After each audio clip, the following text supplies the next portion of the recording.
আজকে আমরা আলোচনা করব ডাইজেস্টিভ সিস্টেম অর্থাৎ মানুষের পরিপাকতন্ত্র। আমরা যে আহার্য সামগ্রী গ্রহণ করি তা আমাদের পরিপাকতন্ত্রে বিভিন্ন উৎসেচক নিঃসৃত হয়ে এই খাদ্য পাচিত হয়। পাচিত হওয়ার পর খাদ্যের একটি সরল অংশ কোষে আত্তীকরণ ঘটে, যার থেকে আমরা শক্তি পাই, এবং খাদ্যের অপাচ্য অংশ পরিপাকতন্ত্রের অংশের মাধ্যমে বহিষ্কৃত হয় মল আকারে। তাহলে ডাইজেস্টিভ সিস্টেমের দুটি পার্ট, পৌষ্টিক নালী, পৌষ্টিক গ্রন্থি। পৌষ্টিক নালীতে খাদ্য গ্রহণ, পরিপাক, শোষণ এবং বহিষ্করণ হয়। আর যে অংশগুলি দ্বারা গঠিত এই পৌষ্টিক নালী, মুখ, গলবিল, গ্রাসনালী, পাকস্থলী, ক্ষুদ্রান্ত এবং বৃহদান্ত। যদিও এগুলির আবার কিছু কিছু অংশ আছে, যে অংশগুলি আমাদের খাদ্য পাচনে গুরুত্বপূর্ণ অংশ গ্রহণ করে। যেমন মুখ, যেটি দুটি অংশে বিভক্ত, ভেস্টিবিউল, মুখবিবর। আমাদের বাইরে যে ওষ্ঠ, ভেস্টিবিউল, এবং মুখবিবর ওষ্ঠের ভেতরে, যা প্যালেট, জিহ্বা এবং দাঁত। প্যালেট চোয়াল, উপরের দিকে তালু, যা শক্ত সামনের দিকে এবং ভেতরের দিকে তুলনামূলকভাবে নরম। ছোট্ট একটি বর্ধিত অংশ দেখা যায়। জিহ্বা নিচের তালুতে যুক্ত থাকে এবং এটি নরম বিশেষ পেশি দ্বারা গঠিত।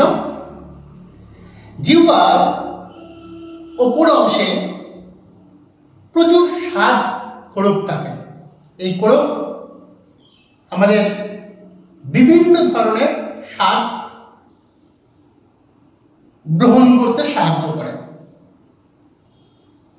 স্বাদ কোরকগুলির মধ্যে সামনের দিকে, জিহ্বার সামনের দিকে থাকে মিষ্ট স্বাদ অনুভূতিকারী স্বাদ কোরক, এবং ভেতরের দিকে থাকে, পশ্চাৎ দেশে থাকে তেতো স্বাদ কোরক বা তেতো স্বাদ গ্রহণকারী কোরক।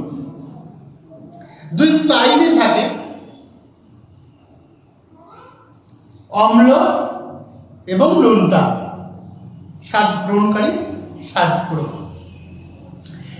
আর বিভিন্ন খাদ্যদ্রব্য গ্রহণ করার পর সেই স্বাদ অনুভূত হয় এই কোরকের মাধ্যমে। তাহলে এরপরে আছে দাঁত।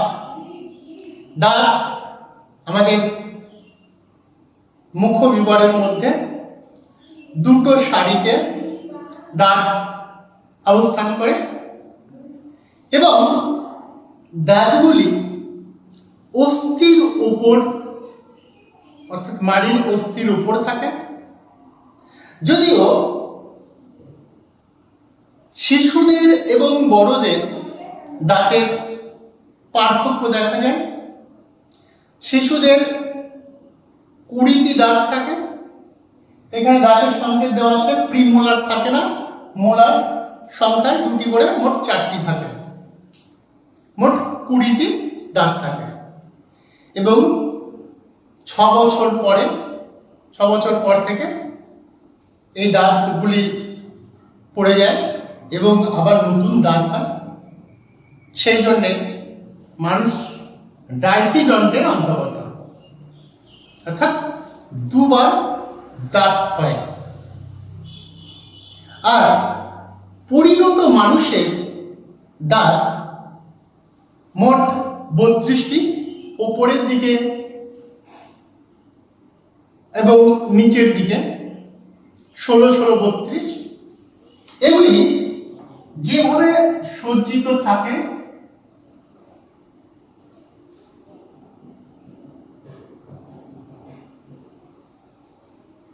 এই অর্ধেক থেকে ইনসাইজার, এই সোজা থাকবে ইনসাইজার ইনসাইজার ইনসাইজার ইনসাইজার, অর্থাৎ দুটি দুটি দুটি দুটি, মোট 8টি।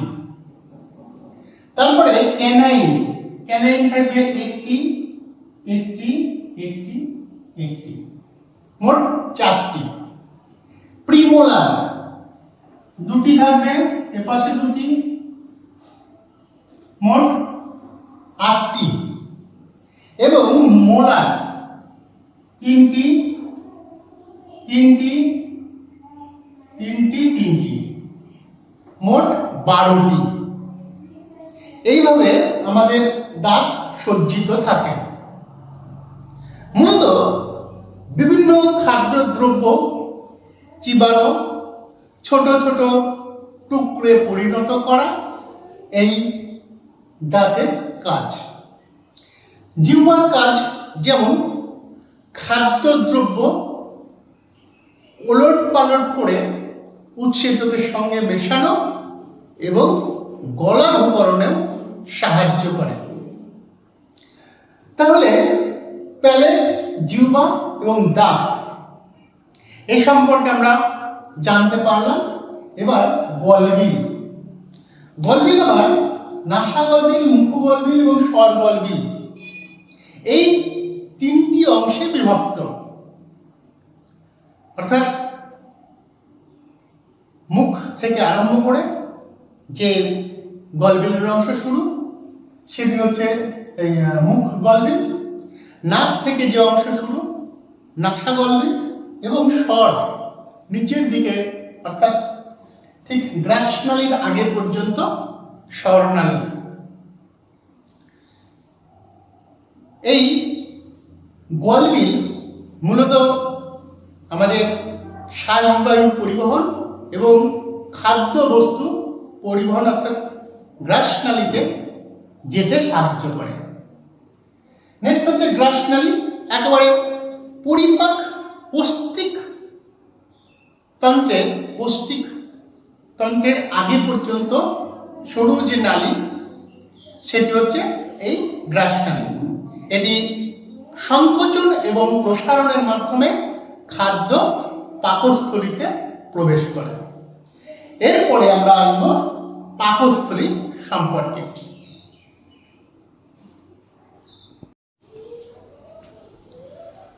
আমরা আলোচনা করছিলাম মানুষের পৌষ্টিক তন্ত্র সম্পর্কে। পৌষ্টিক তন্ত্রের একটি চিত্র দেওয়া আছে। আমরা মুখবিভাগ, গলবিল সম্পর্কে আলোচনা করেছি। মুখবিভাগে 3 জোড়া লালা গ্রন্থি থাকে, প্যারোটিড, সাবম্যাক্সিলারি গ্রন্থি এবং সাবলিঙ্গুয়াল গ্রন্থি। এগুলির কাজ সম্পর্কে আমরা পরে আলোচনা করব। গলবিল সম্পর্কে আমরা আলোচনা করেছি। এরপরে আছে মধ্যচ্ছদার ঠিক নিচে পাকস্থলী, যে আকৃতির পাকস্থলী। আমরা যে খাদ্য খাবার খাই, সেই খাদ্য খাবার মুখে চর্বণের পর সেগুলি গলবিলের মাধ্যমে এসে পাকস্থলীতে জমা হয় এবং পাকস্থলীতে আসার পর এইখান থেকে পাচন ক্রিয়া শুরু হয়।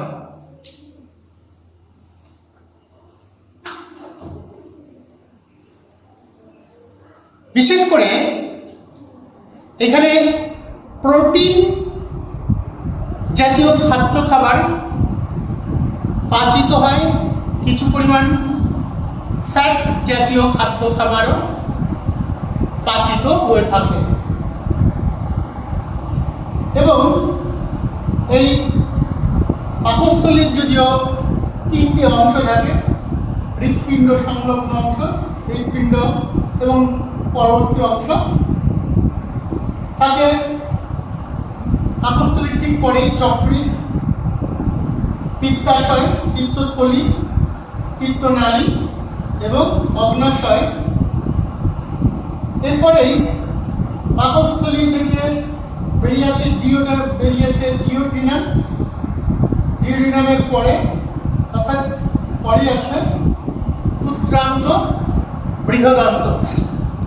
এই ক্ষুদ্রান্তের তিনটি অংশ, যেটি ডিওডিনাম, জেজুনাম এবং ইলিয়াম, এই তিনটি অংশ দেখা যায়। এরপরে বৃহদান্তের অংশ, বৃহদান্তের অংশগুলির মধ্যে শিকাম, কোলন, তারপরে মলাশয় এবং পায়ুনালী, এই অংশগুলি বৃহদান্তের অন্তর্গত দেখা যায়। যদিও কোলনের আবার চারটি অংশ, ascending colon, descending colon, sigmoid colon, transverse colon, এই চারটি অংশ কোলনে দেখা যায়। তাহলে গ্রাসনালীর পরেই পাকস্থলী, যেখানে পাক গ্রন্থি আছে, পাক গ্রন্থি মিশ্রিত পেপসিন প্রোটিন পরিপাকে সাহায্য করে। এবং এখানে আর এক ধরনের কোষ আছে, সেটি হচ্ছে অক্সেন্টিক কোষ। অক্সেন্টিক কোষ HCl অর্থাৎ হাইড্রোক্লোরিক অ্যাসিড ক্ষরণে সাহায্য করে। আর এখানে কিছু কিছু উপাদানের শোষণ হয়, যেমন জল, স্যালাইন, কিছু পরিমাণ ঔষধ, এই পাকস্থলীতে শোষিত হয়ে রক্তে মিশে যায়। এরপর আছে যে অংশ, অর্থাৎ এই ডিওডিনামের অংশ, এখানে উপরের অংশে সমস্ত জাতীয় খাদ্য, বিশেষ করে কার্বোহাইড্রেট, ফ্যাট পরিপাককারী এই ক্ষুদ্রান্তের অংশে পাচিত হয়। এবং ক্ষুদ্রান্তের পরবর্তী অংশে খাদ্যের সারাংশ রক্তের লস্কার বাহের মাধ্যমে শোষিত হয়। আর অপাচ্য খাদ্যবস্তু এসে বৃহদন্ত হয়ে বৃহদন্তের অংশগুলি অর্থাৎ শিকাম, কোলন, মলাশয়, পায়ুনালীর মাধ্যমে বেরিয়ে যায়। তাহলে আমাদের যে পরিপাক তন্ত্র, সেই পরিপাক তন্ত্রের বিভিন্ন অংশ সম্পর্কে আমরা জানতে পারলাম। এবং এই অংশগুলি কোথায় অবস্থান করে বা কোনটির পরে কোন অংশ অবস্থান করে সে সম্পর্কে জানলাম।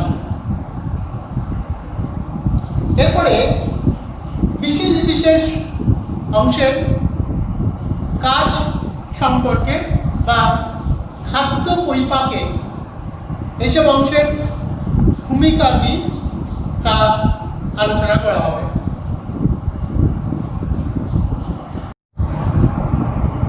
এবার আমরা পৌষ্টিক গ্রন্থি সম্পর্কে আলোচনা করব বা পৌষ্টিক গ্রন্থি সম্পর্কে জানব। মানুষের পৌষ্টিক তন্ত্রে পৌষ্টিক গ্রন্থির কি কাজ বা কোথায় অবস্থান করে। এর আগে আমরা দেখেছি যে পৌষ্টিক গ্রন্থির মধ্যে প্রথমে লালা গ্রন্থি, লালার গ্রন্থি মুখবিভারে ঊর্ধ্ব তালুতে এবং নিম্ন তালুতে চোয়ালে অবস্থান করে। প্যারোটিড গ্রন্থি, ম্যাক্সিলারি গ্রন্থি এবং সাবলিঙ্গুয়াল গ্রন্থি। এইখান থেকে প্রধানত টায়ালিন উৎসেচক খরিত হয়। টায়ালিন শর্করা পরিপাককারী উৎসেচক। মূলত আমরা যখন খাদ্য চর্বণ করি, দাঁতের সাহায্যে টুকরো টুকরো করি, তখন চর্বণের সময় লালা অর্থাৎ লালা গ্রন্থি নিঃসৃত লালারস যাতে টায়ালিন উৎসেচক থাকে, সেটি চর্বণের সময় খাদ্যের সঙ্গে মিশে যায়। মিশে খাদ্যের পরিপাক হতে শুরু করে এই মুখবিবর থেকে। তারপরে সেটি গলাধঃকরণের পর গলবিল হয়ে আসে পাকস্থলীতে। তার আগে পাকস্থলীর সাইডেই থাকে যকৃৎ। যকৃৎ একটি বড় গ্রন্থি এবং পৌষ্টিকতন্ত্রের সর্ববৃহৎ গ্রন্থি। এই যকৃৎ দুটি অংশে বিভাজিত, বামখণ্ড ডানখণ্ড, এবং যকৃতের সঙ্গে সংযুক্ত পিত্তথলি, যেটি যকৃতে পিত্ত উৎপন্ন হয় আর জমা হয় পিত্তথলিতে।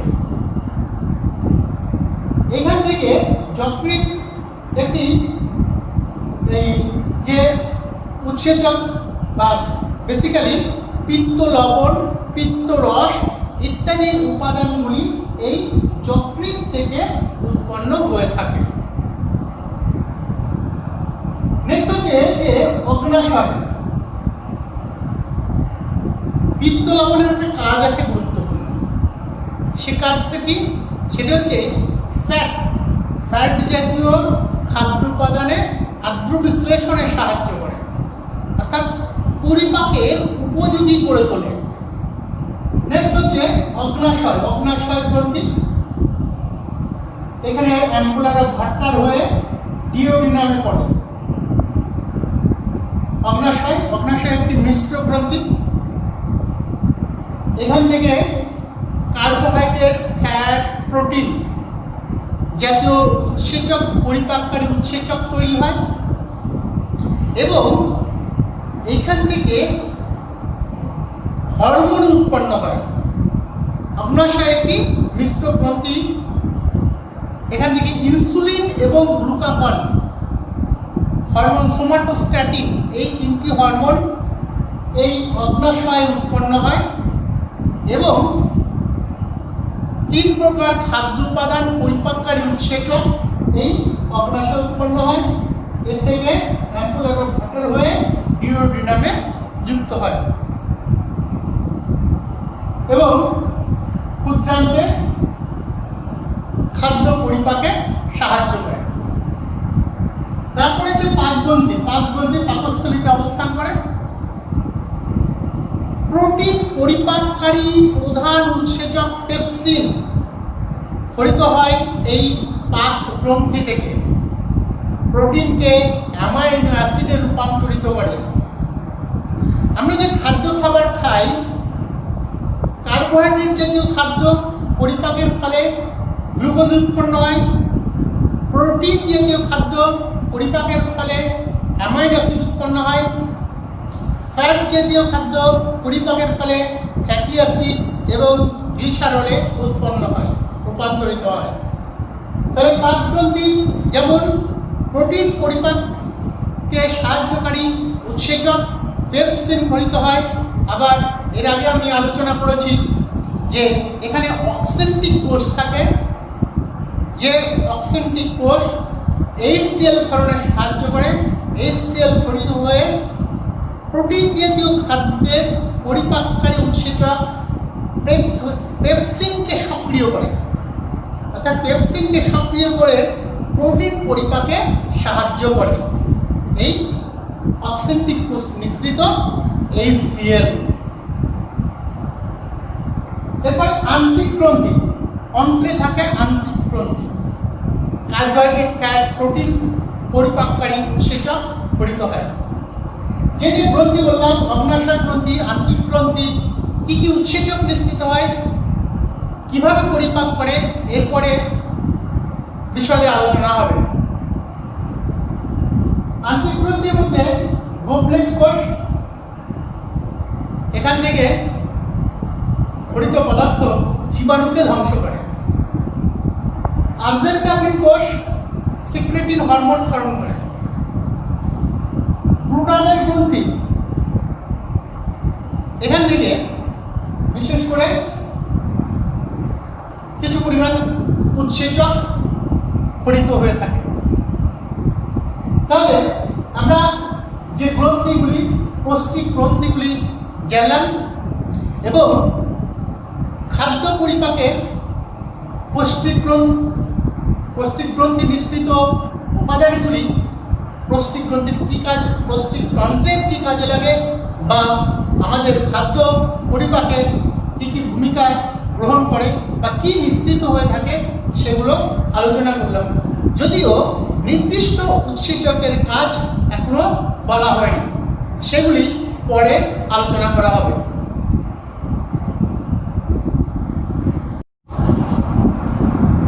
আচ্ছা, এবার পরিপাক সম্পর্কে ধারণা এবং শর্করা ভঙ্গ উৎসেচকের ভূমিকা বিষয়ে আলোচনা করব।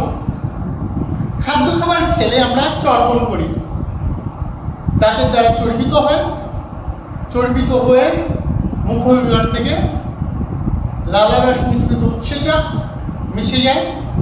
মেশার পর সেটা গলবিল দিয়ে পাকস্থলিতে যায়, যে পদ্ধতিতে সেটি হচ্ছে পেরিস্টালসিস, অর্থাৎ এর সংকোচন, নালীর সংকোচন প্রসারণের মাধ্যমে খাদ্য নালী অর্থাৎ খাদ্যের যে বোলাস সেটি পাকস্থলিতে যায়।